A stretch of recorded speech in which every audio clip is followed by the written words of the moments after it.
My sister revealed her baby's name at my baby shower. I told her husband he wasn't the father. My baby shower was going perfectly until my sister Beatatrice showed up. I was 20 minutes into opening gifts, sitting in a big white ribbon chair, when the back gate swung open and Beatatrice walked in like she was stepping onto her own photo shoot.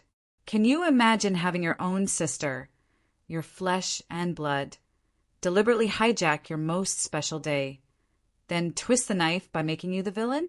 What if I told you that was just the appetizer, a tiny hint of the manipulative monster she truly was, leading to a betrayal so deep it tore our family apart and exposed a secret that destroyed an innocent man's life? My baby shower was supposed to be pure joy, but it became the battleground where I finally saw my sister, Beatatrice, for who she really was. And trust me, what happened next? Well, you won't believe it. It started like a scene from a movie, a bad one. Beatatrice swept into my backyard baby shower, wearing this ridiculously tight white dress that screamed, "Look at me!" Her hair was perfectly curled, full makeup, and this huge baby bump she kept stroking. Every single head swiveled. Then, with a dramatic sigh, she announced, "Sorry I'm late, but this little one kept me up all night. Could barely drag myself out of bed." Immediately, people were cooing, fussing over her, telling her how amazing she looked. And I was sitting there, a half-unwrapped package of baby blankets in my lap, feeling like a prop at my own party, watching my guests fawn over her. My best friend, Corey, caught my eye from across the yard. I could see the pure irritation etched on her face. She clapped her hands a little too loud. "Okay, everyone, let's get back to the gifts. Jody still has a huge pile to get through." Slowly, reluctantly, people drifted back to their seats. But Beatatrice, she strategically positioned herself directly opposite me. Every time I looked up, there she was, hand glued to her belly. Every few minutes, a little sigh, a subtle shift, and someone would inevitably ask if she was okay. She'd wave them off with this brave, fragile smile. It was infuriating. About an hour in, I was unwrapping this gorgeous hand-knitted blanket from my aunt when Beatatrice abruptly stood up. "Oh my God, I totally forgot!" she practically shouted, loud enough for everyone to stop and stare. "I have news. I'm so sorry, I know this is Jody's day, but I just can't hold it in any more." A cold dread settled in my chest. I set the blanket down, my hand suddenly clammy, and watched her walk to the center of the yard, soaking up every gaze. "Damon and I finally picked our baby name," she declared, hand pressed to her bump, a huge, triumphant smile. "We're naming her Charlie. Charlie Ann. Isn't that perfect?" The yard erupted. Gasps, claps, people scrambling from their seats to swarm her. My mom was first, pulling Beatatrice into a tearful embrace. "Oh, honey, that's gorgeous. I love it so much." My aunt was asking about the spelling. My cousin gushed about knowing a sweet Charlie. Within 30 seconds, my entire baby shower, my moment, had completely transformed into Beatatrice baby name announcement. "Can this wait?" The words burst out, sharper than I intended, but I didn't care. The whole crowd turned, suddenly silent, staring at me. I was still in my ribbon-covered chair, a half-open blanket in my lap, feeling like the biggest idiot. "This is my shower, Beatatrice. Can you announce your baby name literally any other day?" The silence stretched, thick and heavy. I watched my mom's face shift from beaming joy to icy disapproval in a heartbeat. Beatrice's face crumpled, her hand flying to her chest as if I'd physically struck her. "Oh my God, Jody, I'm so sorry," she whimpered, her voice already wobbling. "I didn't mean to upset you. I was just so excited. I thought you'd want to know. I thought we could share this moment together, since we're both pregnant. It's my baby shower." I retorted, my voice trembling with suppressed rage. "The whole day is supposed to be about my baby. My first baby. This is my first time experiencing any of this, and you just made it about you." "Jody." My mom's voice was firm, a clear warning. She didn't mean any harm. She's just excited. There's no need to make a scene. I'm making a scene? I spat, my face burning. She just announced her baby name in the middle of my party, and I'm the one making a scene. Sweetheart, my aunt said gently, as if talking to a tantrum-throwing child. It's not a competition. You're both having babies. This is happy news for the whole family. I looked around, desperate, at all those faces staring at me. My cousin looked uncomfortable. My other aunt whispered to someone. My mom had her arm around Beatatrice, who was now dabbing at her eyes with a tissue she'd conjured from thin air. Not a single person was on my side. Not one. Corey, however, stood by the dessert table and gave me a small, knowing nod. She understood, but she didn't say anything. Fine, I said, quietly defeated. Whatever. Let's just get back to the gifts. But the energy was gone. For the rest of the party, people kept bringing up Charlie. They kept congratulating Beatatrice. They kept glancing at me like I was a ticking time bomb. I smiled and nodded, pretending everything was fine, while inside I was screaming. When the shower finally ended, Beatatrice was one of the first ones out the gate. She hugged me, whispering, I really am sorry, Jody. I didn't mean to steal your thunder. I love you. Then she was gone before I could respond. She didn't help clean up. She didn't stick around. She got what she came for, and she left. Andre, my husband, and Corey helped me tear down the decorations in silence. Andre kept looking at me with this worried expression. When Corey finally left, and it was just us, Andre said what he'd been holding back. That was deliberate, Jod. What Beatatrice did. You know that, right? I nodded, feeling a wave of exhaustion wash over me. She waited until you were in the middle of opening gifts and made it all about her, he continued, his voice tight. And then when you called her out, she made you look like the bad guy. I know, I said, a bitter laugh escaping. My mom literally took her side in front of everyone. So, what do you want to do about it? He asked. I looked at him, and something in my expression must have scared him because his eyebrows shot up. I don't know yet, I said, my voice quiet but firm. But I'm done letting her get away with this. That night, the family group chat absolutely exploded. My aunt messaged, What a beautiful shower! So exciting to hear baby Charlie's name. My cousin agreed. Both babies will be so cute. Then my mom chimed in, such a special day. Though I wish Jody hadn't snapped at Beatatrice like that. She was just excited to share her news. I stared at my phone, seething. She was making me the villain in a group chat full of people who had watched Beatatrice hijack my party. Before I could even think of a reply, Beatatrice messaged, It's okay, Mom. I know Jod didn't mean it. Pregnancy hormones are crazy. LOL. I probably should have waited to share. I just got so excited. I love you, sis. And I'm so happy for you.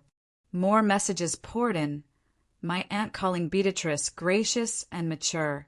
My cousin, hoping Jody was feeling better. Another cousin saying family drama wasn't worth it. Not a single person acknowledged Beatatrice had done anything wrong. Not one. I typed out 3 different replies and deleted every single one. Anything I said would just make me look more unhinged. She had already controlled the narrative. Andre read over my shoulder, his jaw tightening. She's good at this, he said, his voice low. Too good. Someone who manipulates, that easily probably does it about more than baby shower stuff. Start paying attention, Jody. Really paying attention. People like her always slip up eventually. The party ended, and I stood there like a prop at my own celebration. But standing there, humiliated and enraged, gave me time to think. And to plan. She thinks that little stunt just made her the star of my baby shower. She doesn't realize she just showed me exactly who she is when she thinks no one's paying attention. The second these guests leave, Beatatrice and I are having a conversation she's not going to enjoy. I've got questions, and she's going to answer every single one of them. Stay with me, because this party isn't over yet. 3 weeks after the shower, my parents hosted a family dinner. I didn't want to go, still reeling. But Andre convinced me that avoiding events would only make me look guilty of whatever Beatrice was spinning. So we went. I smiled, I made small talk, I acted like everything was normal, but I watched Beatrice like a hawk. She was already there when we arrived, perched on a couch with Damon, her hand on her belly, glowing in that infuriating way pregnant women do when they know everyone is looking. When she saw me, her face lit up with exaggerated joy, and she hauled herself up to pull me into a hug. "Jody," she gushed, "I've been so worried about you." "I've been fine," I said into her shoulder, my voice flat. "Just busy getting ready for the baby." "Of course," she chirped, keeping her hands on my arms, looking at me with those big, concerned eyes. "I just hope we're okay after the shower. I really am sorry if I overstepped." "We're fine," I said, forcing a smile, watching her relax. She thought I had moved on. She thought we were good. Exactly what I wanted her to think. During dinner, I positioned myself where I could watch Beatrice without being obvious, and that's when I started noticing things. She kept her phone in her lap the entire meal. Every few minutes, her eyes would flick down, and she'd smile at something on the screen. Not a big smile, a small, private smile. The kind of smile you give when you're reading something meant just for you. Damon, her husband, sat right next to her, completely oblivious, talking to my dad about some work project. I watched her check her phone 6 times in 20 minutes. Each time, a quick glance, a subtle thumb movement, then back to the conversation as if nothing happened. On the 7th time, she excused herself to use the bathroom. She grabbed her purse on the way, which seemed odd because the bathroom was 10 feet away. She was gone for almost 15 minutes. When she came back, she was smiling wider than before, and there was a flush on her cheeks that hadn't been there earlier. Damon asked if she was okay, and she said the baby was just moving a lot and making her uncomfortable. But she didn't look uncomfortable. She looked energized, giddy even. After dinner, everyone moved to the living room, but Beatrice excused herself again, saying she needed some air.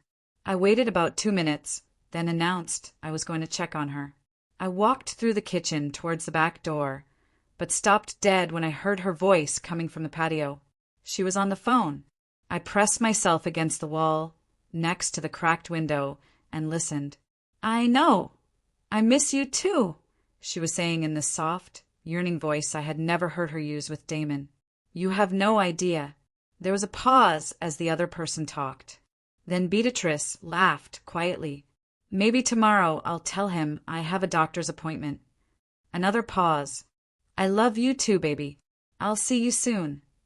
My blood ran cold. I heard her end the call, and I scrambled back towards the hallway, my heart pounding so hard I thought it might burst. I made it to the bathroom and locked myself inside just as I heard the back door open. I stood at the sink, staring at my reflection. My face was flushed, my hands shaking. I had just heard my married, pregnant sister tell someone who wasn't her husband that she loved them, that she missed them, and that she would see them tomorrow after lying to Damon about a doctor's appointment. My first instinct was to burst out and confront her right there, in front of everyone. But then I remembered Andre's words. Watch closely. Wait for proof. I didn't have proof yet, just one overheard phone call. She would deny it. She would twist it into something innocent. She would make me look crazy, paranoid, and jealous, just like she had at the baby shower. I needed more. That night, after we got home, I told Andre everything. The phone checking, the 15-minute bathroom break, the overheard call on the patio. Andre listened without interrupting, and when I finished, he was quiet for a long moment. "You're sure?" he finally asked. "You're sure you heard her say, 'I love you'?" "I'm positive," I said. "And she said she would tell Damon she had a doctor's appointment so she could go see whoever she was talking to tomorrow." Andre ran his hand through his hair. "If she's having an affair, this changes everything. It's not just baby shower drama anymore. This is her whole marriage." "I know," I said. "That's why I need real proof. Something she can't deny or twist." "How are you going to get that?" he asked. I'd been thinking about this since I left my parents' house. She said she was going to see him tomorrow. She's going to lie to Damon and go meet whoever this person is. So I'm going to follow her. Andre's eyebrows went up. Follow her? Like actually follow her car? Yes. Judd, that's... He trailed off. That's intense, he concluded, but maybe necessary. If you're going to do this, you're not doing it alone.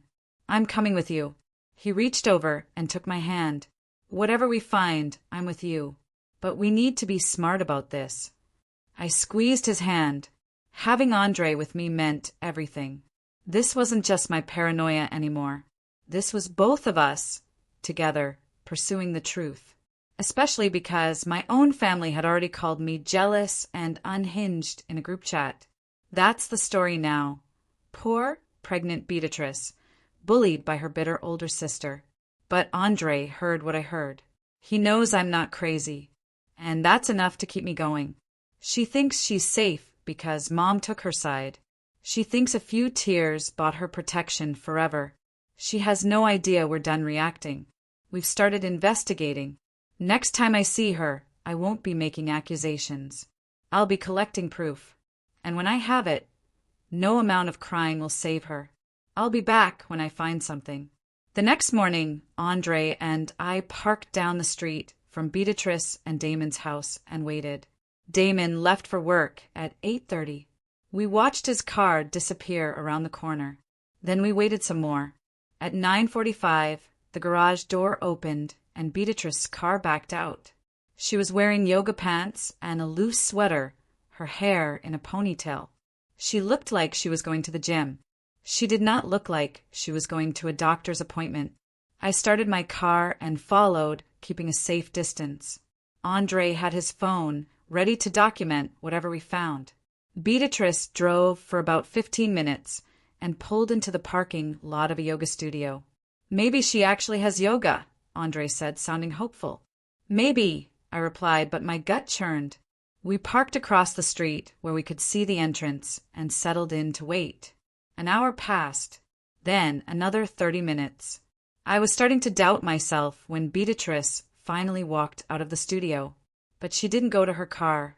She stood outside, looking at her phone for a moment, and then started walking down the street in the opposite direction from the parking lot. Where is she going? Andre whispered. I don't know, I said, but we're about to find out. We got out of the car and followed on foot, staying about half a block behind. She turned a corner, and we hurried to catch up. When we rounded the corner, I saw her disappearing into a small parking lot behind an apartment building. We stopped at the edge of the lot and watched from behind a delivery truck. A door at the back of the building opened, and a man came out. He was tall, with dark hair and a sharp jaw, grinning like he'd just won something. Beatatrice walked up to him, and he pulled her into his arms. They kissed. Not a peck, not a friendly greeting. A real kiss. The kind of kiss you give someone when you've been counting the hours until you could see them again. His hand slid down to rest on her pregnant belly. She laughed at something he said and tilted her face up to kiss him again. Andre had his phone out, taking picture after picture. He got them embracing. He got them kissing. He got the man's hand on her belly. He got Beatatrice leaning into him with her eyes closed, looking happier than I'd ever seen her look with Damon. After a few minutes, they turned and walked into the building together. The door closed behind them. They were gone. We stood there, staring at that closed door. I felt like I'd been punched in the chest. Seeing it was different than suspecting. Seeing my married, pregnant sister kiss another man and walk into his apartment made it real in a way that suspicion never could. We need to go, Andre said quietly, before someone sees us. We walked back to the car in silence. When we got in, Andre handed me his phone. I scrolled through the photos, dozens of them, clear, high-quality images of Beatatrice and this man. In some you could see her wedding ring. In some, you could see her pregnant belly pressed against his chest. This is it, I said, my voice barely a whisper. This is proof.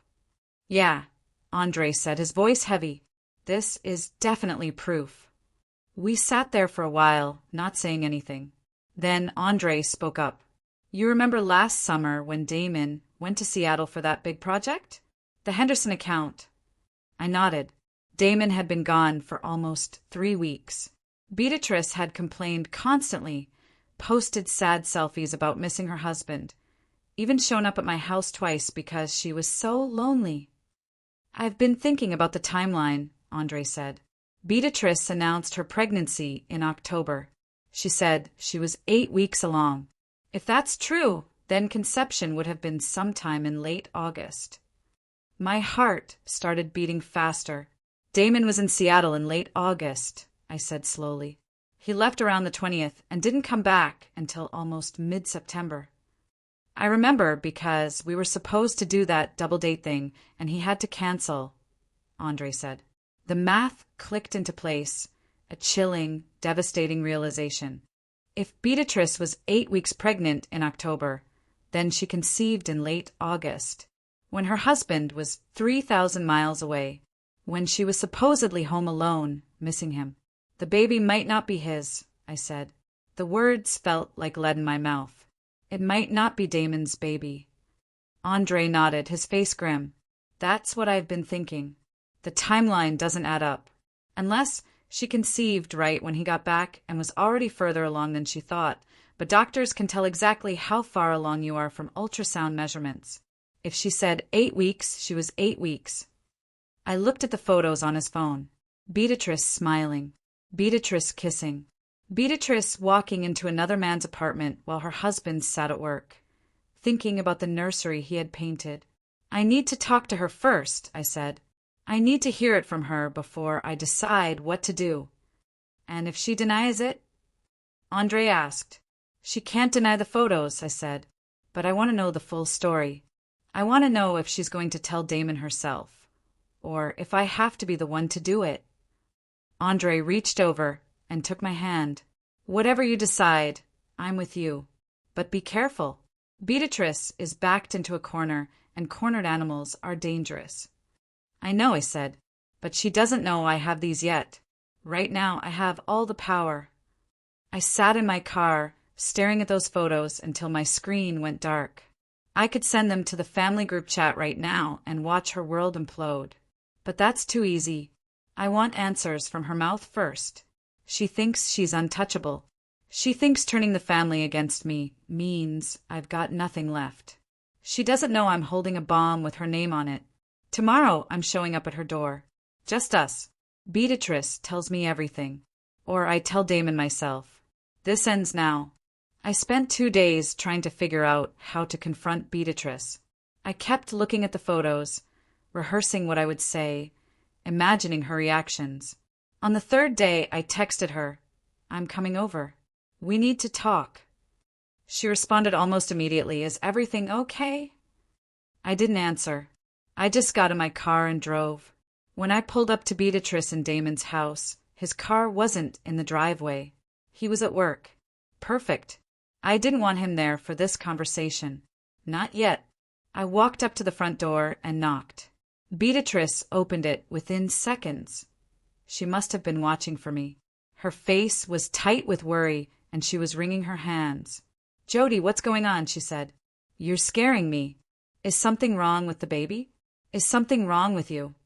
Let me in, I said, my voice cold. We need to talk in private. She stepped aside, and I walked past her into the house. The living room was immaculate. Baby things arranged on every surface. A beautiful bassinet in the corner. Photos of Beatrice and Damon covering every wall. I turned to face her. She had closed the door and was standing with her arms wrapped around her belly, looking at me with those big, innocent eyes. What's this about, Jody? You're really freaking me out. I pulled out my phone and opened the photos. Then I held it up so she could see the screen. Who is this? I said. The change in Beatrice's face was instant. The color drained from her cheeks. Her eyes went wide, and her mouth fell open. I watched her whole body start to tremble. Where did you get that? She whispered. I followed you, I said, my voice steady. After your yoga class. I watched you meet him outside that apartment building. I watched you kiss him. I watched you go inside with him. I swiped to the next photo. I have dozens more. Do you want to see them all? She shook her head frantically, tears already welling in her eyes. Jody, please, please delete those. You don't understand. Then help me understand, I said. Who is he? How long has this been going on? Does Damon know? No, she said quickly, panic in her voice. No, Damon doesn't know. He can't know. Jody, please, you have to delete those pictures right now. I'm not deleting anything until you tell me the truth. Beatrice put her hands over her face and started crying, but something about it felt performative, like she was buying time, trying to figure out her next move. Those photos are fake, she said through her hands. You photoshopped them or something. I don't know who that man is. Beatrice, I said, my patience wearing thin. I watched you kiss him. I watched you go into his apartment. I stood there for 2 hours waiting for you to come out. You're lying, she said, but her voice was weaker now. You've always been jealous of me. You've been looking for a way to destroy my marriage since the day I got engaged. I have dozens of photos, I said, pressing on, with timestamps, with metadata. I can see his face, clearly. I can see your wedding ring on your finger while you're kissing him. Do you want me to show Damon and let him decide if they're fake? Her crying got louder, more desperate. Okay, fine, she choked out. Fine. I know him. His name is Cole. But it's not what you think. He's just a friend. We met at a work event, and we've been texting, but nothing has happened. That photo of us kissing was just a greeting. It's a European thing. It didn't mean anything.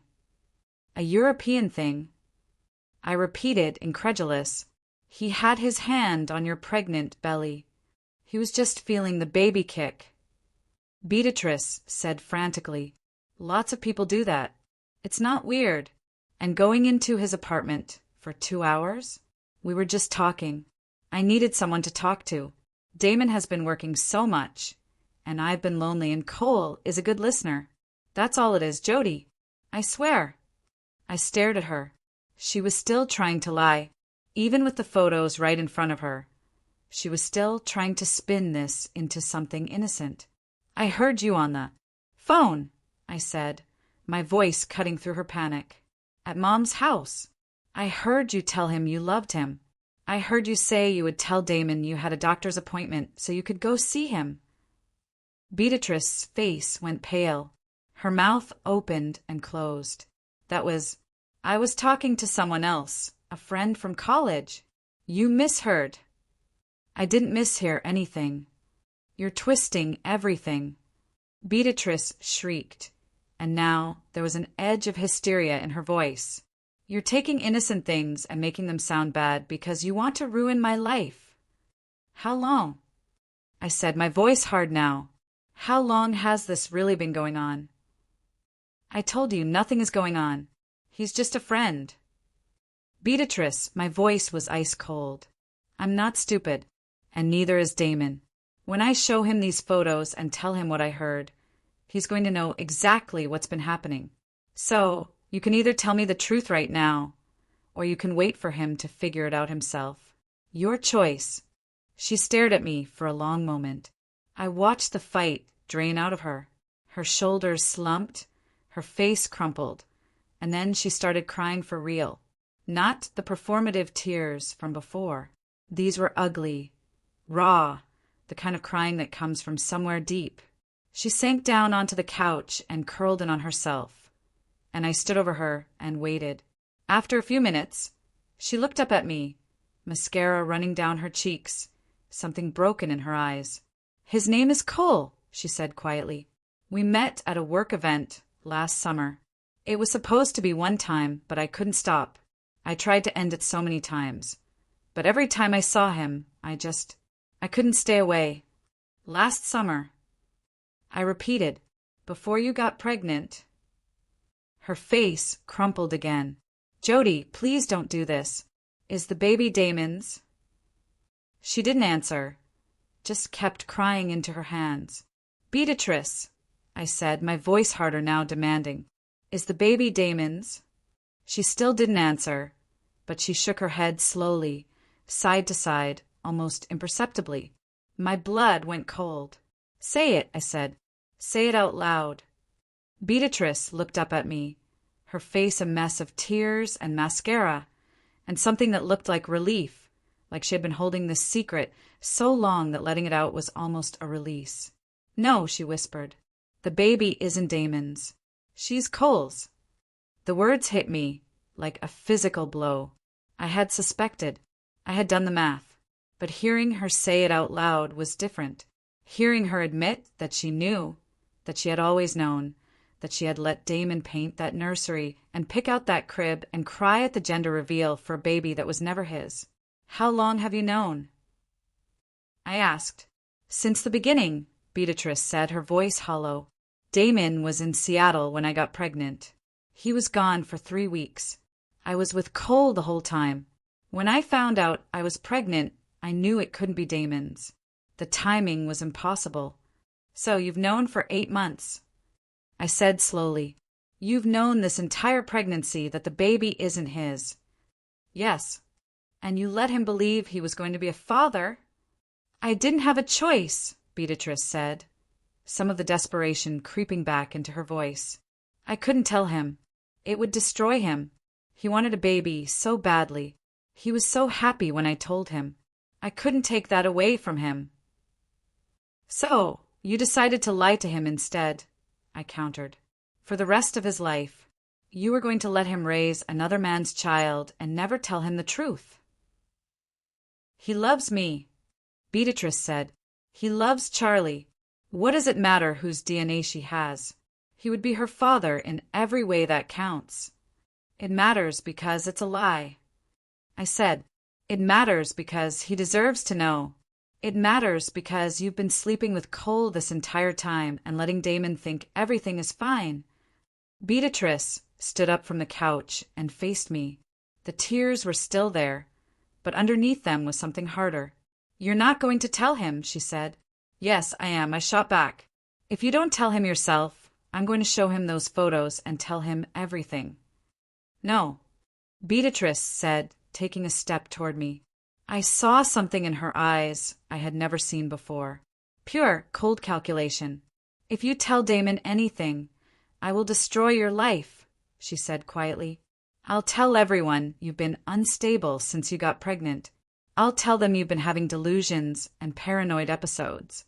I'll tell Andre that I've seen you lose control, that I'm worried about what kind of mother you're going to be. My blood ran cold. You wouldn't, I said, barely a whisper. Try me, Beatrice said. I'll call your doctor and tell them you've been acting erratic. I'll tell the family you've been stalking me for months because you're jealous that I got pregnant first. By the time I'm done, no one will believe a word you say. Andre will be too scared to leave you alone with your own baby when she's born. You'll lose everything, Jody. Your marriage, your reputation, your daughter, all because you couldn't mind your own business. We stood there, staring at each other. She meant it, every word. Delete the photos, Beatrice said.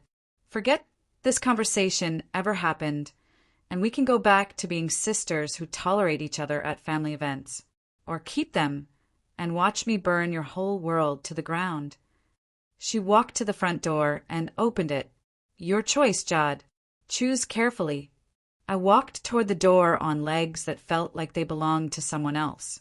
She had threatened my marriage, my reputation, my relationship with my unborn daughter. I stopped in the doorway and looked at her one more time. You can't keep this secret forever, I said. The truth always comes out. Maybe, Beatrice said, but by then, Charlie will be here, and Damon will love her too much to care, and you'll have nothing but regret. She pushed the door closed behind me, and I heard the lock click. I got in my car and just sat there. My hands were shaking so badly I couldn't grip the steering wheel. She knew. She had known the whole time. 8 months of letting Damon believe he was going to be a father. 8 months of watching him read parenting books and assemble the crib and work overtime to save money for a baby that wasn't his. And she was going to let it continue forever. She was going to let him raise Cole's daughter and never tell him the truth. I thought about what she said, about how she would make everyone believe I was unstable, about how Andre would be too scared to trust me with our daughter, about how, by the time she was done, no one would believe a word I said. She could do it, too. She was that good at manipulating people. I had watched her do it at my baby shower. I had watched her do it in the family group chat. I had watched her turn her own mother against me with nothing but tears and a trembling voice. If I told Damon, she would retaliate. She would burn my life down and smile while she did it. But if I stayed quiet, she would get away with everything. She would raise Cole's baby with Damon's money and love and never tell him the truth. She would keep seeing Cole behind everyone's back. She would keep lying and manipulating and winning because nobody ever held her accountable. I sat in my car for almost an hour going back and forth. I thought about my own baby growing inside me and how much I already loved her. I thought about Andre and how solid our marriage was and whether it could survive Beatrice's lies. I thought about Damon painting that nursery by himself because Beatrice said she was too tired. Damon crying at the gender reveal because he was so happy to be having a daughter. Damon working overtime to save money for a baby that would never share his blood. He was a good man, a kind man, and he was being lied to every single day by the woman he loved. I pulled out my phone and called Andre. "Can you meet me?" I said when he answered. "I need you. We need to go talk to Damon together." There was a pause on his end. "What happened?" he asked. "Beatrice threatened me," I said, and my voice cracked. "She threatened to destroy my life if I told him. But I can't stay quiet, Andre. I can't let her do this to him. It's worse than we thought. She knows the baby isn't his. She's known the whole time." Silence on his end. "Then where are you?" "Down the street from her house." "Stay there. I'm coming to you. We'll go to Damon together." 20 minutes later, Andre pulled up behind my car. He got out and came to my window, and when he saw my face, he opened my door and pulled me into his arms. "Tell me everything," he said. So I did. I told him about Beatrice admitting the affair, about her knowing from the beginning that the baby was Cole's, about the threats she had made, about how she said she would make everyone think I was crazy and unfit to be a mother. Andre's face got harder and harder as I talked. When I finished, he was practically vibrating with anger. "She's known the whole time," he said, his voice low. 8 months. She's let him believe that baby was his for 8 months. "Yes," I said, "and she was going to let it continue forever." "Not anymore," Andre said, his voice grim. "Damon deserves to know the truth. Let's go." We drove to Damon and Beatrice's house together. Andre followed in his car, so we would both have a way to leave if things got ugly. When we pulled up, Damon's car was in the driveway. He must have come home from work early.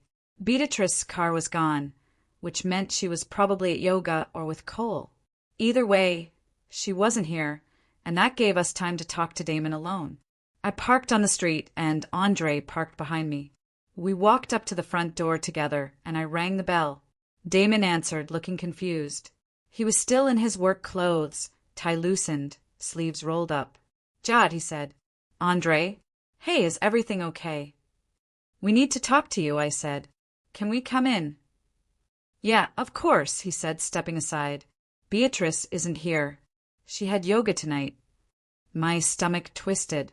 She was probably with Cole right now, the father of her baby, while her husband stood here, completely oblivious. "That's fine," I said. "Actually, it's better if she's not here. What we need to tell you is about her." Damon's expression shifted. Confusion gave way to concern. "What do you mean?" he asked. "Is she okay? Is something wrong with the baby?"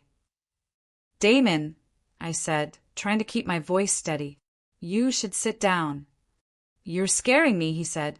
"Just tell me what's going on." I looked at Andre. He nodded, putting a supportive hand on my back. I took a deep breath.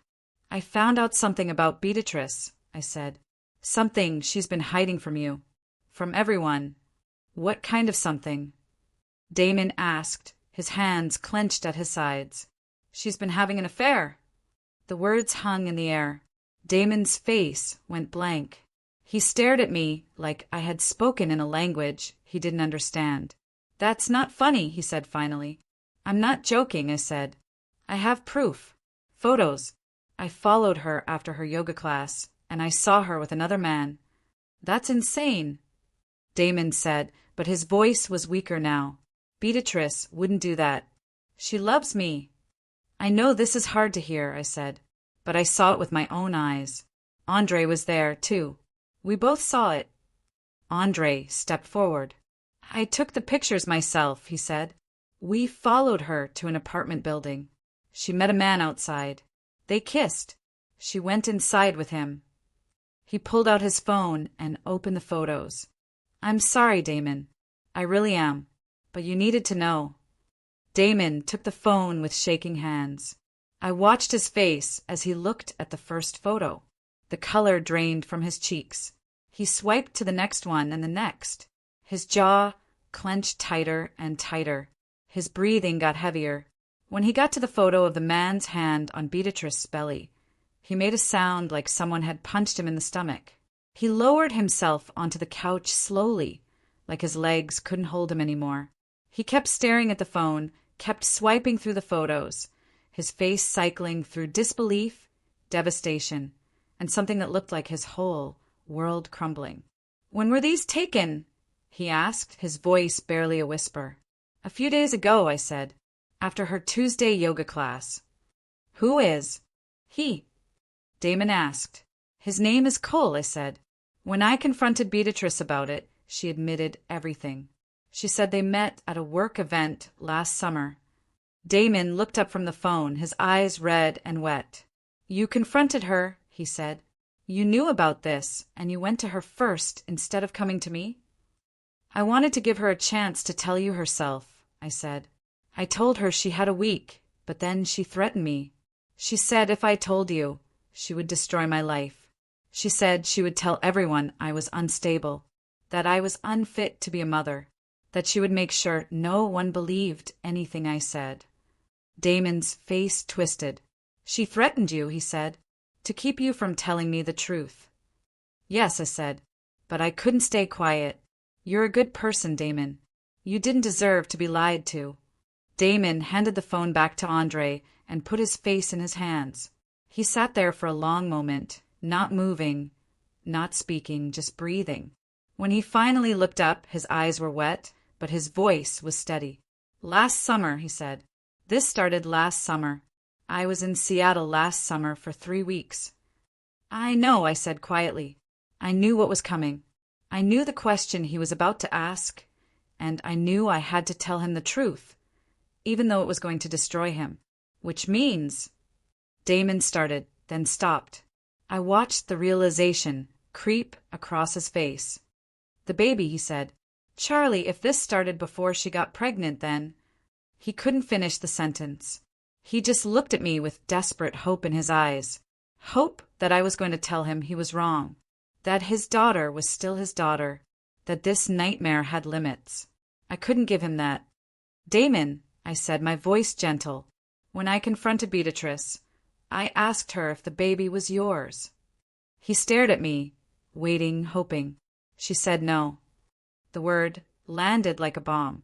Damon's face went completely white. His mouth opened, but no sound came out. "She said she's known since the beginning." I continued, knowing I had to say all of it. "She said you were in Seattle when she got pregnant. She said the timing made it impossible for Charlie to be yours. She's known for 8 months, Damon. The whole pregnancy. She's known the baby is Cole's, and she never told you." Damon made a sound I will never forget as long as I live. It wasn't a scream. It wasn't a sob. It was something broken, something that came from somewhere so deep inside him that I wasn't sure he even knew it was there.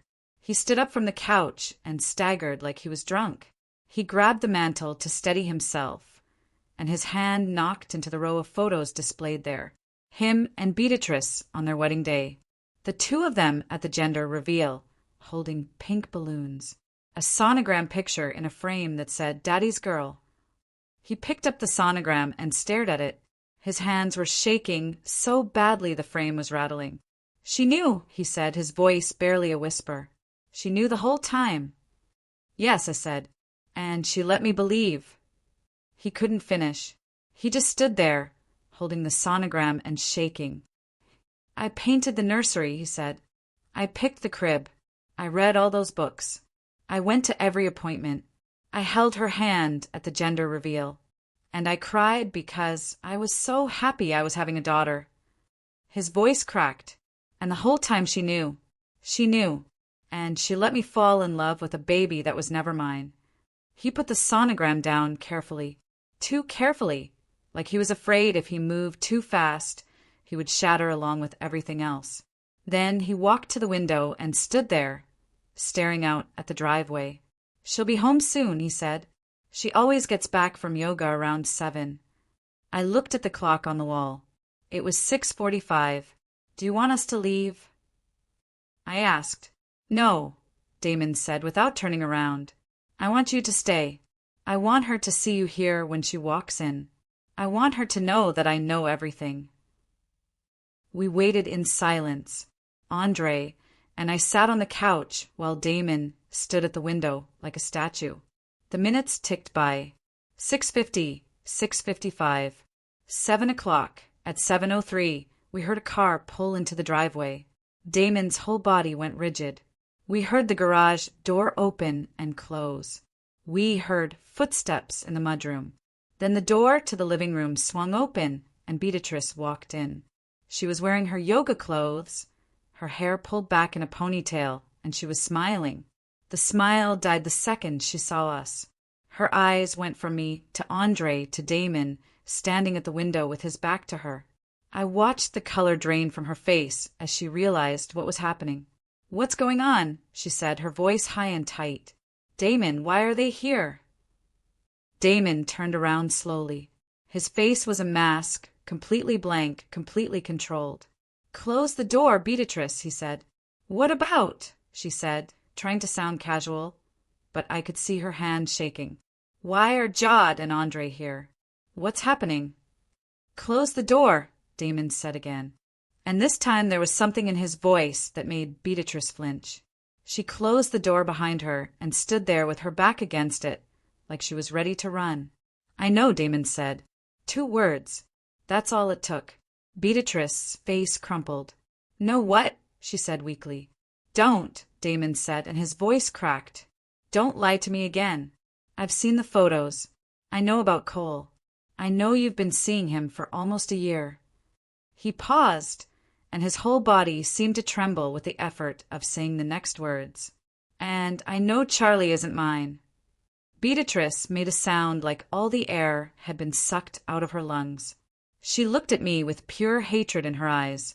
"You told him," she shrieked. "I told you what would happen if you told him." "She told me because she's a decent person, Beatrice." Damon said, "Something you apparently know nothing about." "Damon, please," Beatrice said, and she started toward him with her hands outstretched. "Please let me explain. It's not what you think. She's lying. She's been trying to destroy me for months. She's not the one who's been lying." Damon roared and Beatrice froze. "You are. You've been lying to me every single day for almost a year. You've been sleeping with another man. You've been letting me believe I was going to be a father, and the whole time you knew. You knew the baby wasn't mine." Beatrice turned to me, and all pretense of innocence was gone. Her face twisted with rage. "This is your fault," she screamed. "You did this. You couldn't just mind your own business. You couldn't just let me be happy." "Happy?" I said, my own anger flaring. "You call this happy? Lying to your husband? Sleeping with another man? Letting Damon fall in love with a baby that isn't his?" "I was handling it." Beatrice screamed. "Everything was fine until you started following me and taking pictures like some psycho stalker. This is my marriage, my life. You had no right to interfere." Andre stepped forward and positioned himself slightly in front of me. "She had every right," he said, his voice ice cold. "Damon deserved to know the truth. He deserved to know that the woman he loved had been lying to him for 8 months. He deserved to know that the baby he's been planning for isn't his. Stay out of this. Beatrice screamed at him. This has nothing to do with you. It has everything to do with me. Andre shouted back. You threaten my wife. You threaten to make everyone think she's crazy. You threaten to make me scared to leave her alone with our own baby. What kind of sick person does that? I was protecting my family. Beatrice screamed. You don't have a family. Andre roared. You have a web of lies that just collapsed. You have a husband who knows the truth now. You have a baby that belongs to another man. And you have no one to blame but yourself. Beatrice lunged at me. I don't think she even made a conscious decision to do it. 1 second she was standing by the door, and the next she was coming at me with her hands outstretched like claws. She grabbed my hair and yanked, hard enough to snap my head back. I stumbled, and we both crashed into the coffee table, sending a vase of flowers shattering to the floor. I felt water and glass everywhere as we went down. Beatrice was on top of me, screaming and scratching, and I felt her nails rake across my cheek. I told you, she shrieked. I told you what would happen. I grabbed her wrists and tried to push her off, but she was wild with fury. She pulled one hand free and slapped me hard across the face. The sound cracked through the room. I tasted blood in my mouth. Something inside me snapped. I stopped trying to push her off, and I started fighting back. I grabbed a fistful of her hair and pulled. She screamed, and her grip on me loosened. I shoved her sideways and scrambled out from under her. We were both on our feet now, circling each other in the wreckage of the coffee table. Glass crunched under our shoes. Water soaked into the carpet. You ruined everything. Beatrice panted, her hair wild, her face streaked with tears and mascara. You couldn't stand to see me have what you don't, so you destroyed my life. You destroyed your own life. I yelled back. All I did was tell the truth. Something you should have done 8 months ago. She came at me again, and this time I was ready. I caught her wrists before she could grab me, and we struggled against each other. She was stronger than she looked, or maybe rage was giving her strength. She twisted one hand free and swung at my face. I ducked, and her fist connected with my shoulder instead. I shoved her backward, and she stumbled over a piece of the broken coffee table and went down hard. Andre grabbed me from behind and pulled me away from her. Enough, he said. Judd, stop. I was breathing hard. My face was throbbing where she had scratched and hit me. My shoulder ached. My whole body was shaking with adrenaline. Damon hadn't moved to help Beatrice up. He just stood there, staring at her on the floor like she was a stranger, like he didn't even recognize the woman he had married. Beatrice pushed herself up slowly and turned to him. She was crying now. Real tears. Ugly tears. Damon, please, she sobbed. I love you. I made a mistake. I made a horrible mistake. But I love you. You made a mistake? Damon repeated, his voice hollow. You call this a mistake? A mistake is forgetting to pay a bill. A mistake is missing an appointment. This isn't a mistake, Beatrice. This is 8 months of deliberate, calculated lying. 8 months of looking me in the eye every single day and letting me believe I was going to be a father. Beatrice turned to Andre, who was still holding me back. This is your fault, too, she spat at him. You helped her stalk me. You took those pictures. You're just as bad as she is. Andre let go of me and stepped toward Beatrice. I'm bad, he said, his voice shaking with anger. I'm bad because I helped my wife uncover the truth about her lying, cheating sister. I'm bad because I didn't let you manipulate everyone into thinking Jod was crazy. You were going to let Damon raise another man's child, Beatrice. You were going to lie to him for the rest of his life. And when Jod found out, you threatened to destroy her. You threatened to make me scared of my own wife. Do you have any idea how sick that is? I was doing what I had to do. Beatrice screamed. You were being a coward. Andre roared. You got caught, and instead of facing the consequences, you tried to burn down everyone around you. That's not protecting your family. That's being a monster. Get out of my house. Beatrice screamed. You don't get to kick us out, Andre said. This is Damon's house too, and he asked us to stay. Beatrice turned to Damon with desperation in her eyes. Tell them to leave, she begged. Please, Damon, tell them to leave so we can talk. Just the two of us. I can explain everything. Damon looked at her for a long moment. Then he shook his head slowly. No, he said. There's nothing to explain. You've had 8 months to explain. You've had 8 months to tell me the truth, and instead you lied. Every single day, you looked me in the eyes and you lied. You let me love a baby that isn't mine. You let me plan a future that was never real. I was going to tell you. Beatrice said desperately, after Charlie was born, after you held her. I knew once you held her, you would love her no matter what. I was going to tell you then. You were going to wait until I was even more attached. Damon said, and his voice was pure disgust. You were going to wait until I had even more to lose? That's not love, Beatrice. That's manipulation. Please. Beatrice sobbed. Please, Damon. I love you. I made a mistake, but I love you. We can work through this. We can figure it out. There's nothing to figure out, Damon said. The baby isn't mine. You've been sleeping with another man for a year. You've been lying to me every single day. What is there to figure out?